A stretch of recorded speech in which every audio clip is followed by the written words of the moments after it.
Hi friends, இன்றைக்கி பன்னீரில் தான் ஒரு ரெசிபி பண்ண போகிறேன். அது என்னென்னா ஃபஹீட்டா பன்னீர். ஸோ அதுக்கு 2 டேபிள் ஸ்பூன் பட்டர் ஃபஸ்ட்டு போட்டிருக்கேன். ஸோ பட்டர் உருகுனதுக்கப்புறமா பன்னீர் இதில் போட்டு இதை நல்லா ஃப்ரை பண்ண போகிறோம், நல்ல கோல்டன் ப்ரௌன் ஆகிற வரைக்கும். நான் இன்றைக்கி ஃப்ரோசன் பன்னீர் தான் எடுத்திருக்கேன். நீங்கள் ஃப்ரெஷ் பன்னீர் இருந்துச்சுன்னா ஃப்ரெஷ் பன்னீர் எடுத்துக்கோங்க. ஃப்ரெஷ் பன்னீர் யூஸ் பண்ணால் இந்த ஃப்ரோசனை விட இன்னும் நல்லா டேஸ்ட்டாக இருக்கும். ஸோ பன்னீர் போட்டு இந்த பட்டரில் நல்லா டோஸ்ட் பண்ணி எடுக்கணும். நல்லா 2 சைடு கோல்டன் ப்ரௌன் கலர் ஆகிற வரைக்கும்.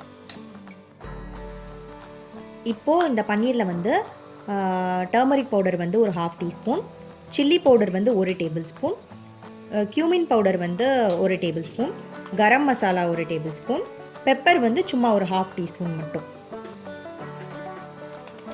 மஞ்சள் தூள், வத்தல் தூள், அப்புறமா ஜீரகத்தூள், கரம் மசாலா, பெப்பர், அப்புறமா லாஸ்ட்டாக கொஞ்சம் சால்ட்டு,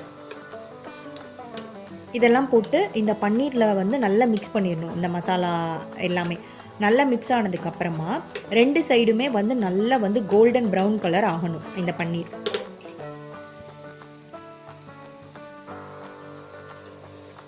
நல்ல கோல்டன் ப்ரௌன் கலர் ஆனதுக்கப்புறமா இதை தனியாக வெளியில் எடுத்து வச்சிடலாம், தனியாக செப்பரேட் பண்ணிடலாம்.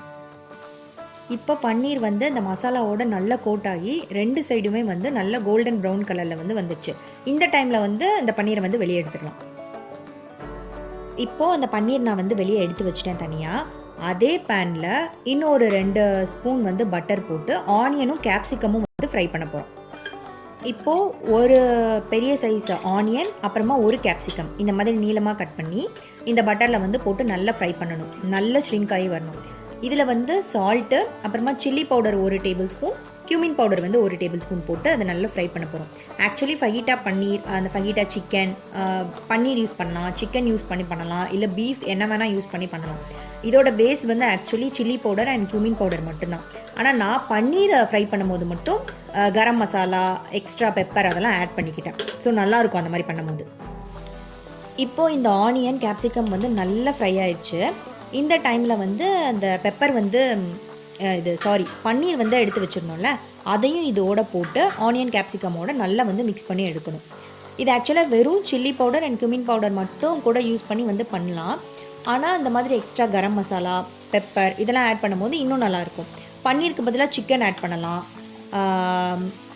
சோயா சாஸ் கூட சேர்த்துக்கலாம். ஆனால் நான் இன்றைக்கி சோயா சாஸ் சேர்க்கலை. சிக்கன் இருந்துச்சுன்னா இதே இதை பன்னீருக்கு பதிலாக நீங்கள் சிக்கன் யூஸ் பண்ணி கூட ட்ரை பண்ணலாம், ரொம்ப நல்லாயிருக்கும். இந்த இது ஆக்சுவலி சப்பாத்தி கூட, அப்புறமா பாஸ்மதி ரைஸ் கூட சூப்பராக இருக்கும்.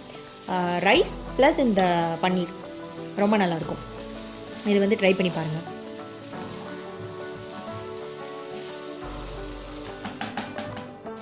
இதில் லாஸ்ட்டாக நான் மேலே கொஞ்சமாக பெப்பர் மட்டும் போட்டிருக்கேன். அவ்வளோதான், முடிஞ்சுது. சப்பாத்தி அப்புறம் ரைஸ் கூட இது ரொம்ப நல்லாயிருக்கும். ஸோ ட்ரை பண்ணுங்கள். ட்ரை பண்ணிட்டு எப்படி இருக்குன்னு சொல்லுங்கள். பாய்.